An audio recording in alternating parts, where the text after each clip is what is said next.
L'operativo che è venuto in ausilio, diciamo, con unità analisi crimini violenti, la squadra mobile per il commissario di Vittoria, la polizia scientifica, così come l'ufficio intercettazione della procura, dove lavora un nostro collaboratore della Polizia di Stato, e ovviamente hanno speso ogni tipo di energia. E voglio in particolar modo sottolineare le energie spese dal personale, appunto, che lavora ogni giorno a Vittoria e che conosce molto bene il territorio di Vittoria, sia del commissariato sia della squadra mobile, perché è una fascia, appunto, diciamo, del territorio che non è quella della criminalità organizzata, non è quella dei soggetti conosciuti come rapinatori abituali,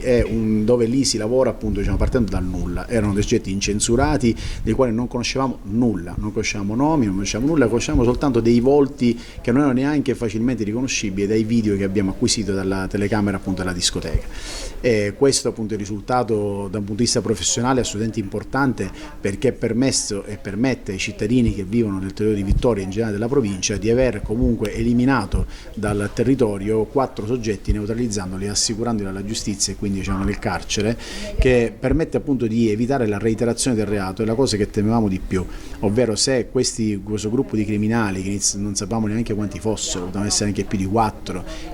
passando, diciamo, impuniti da un reato così grave, potevano comunque realizzare anche la possibilità di consumare su altre vittime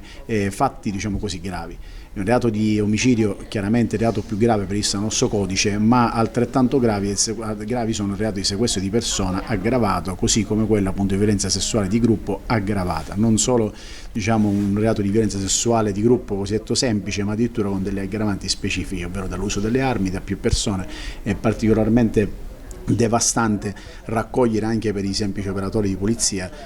testimonianze così crude.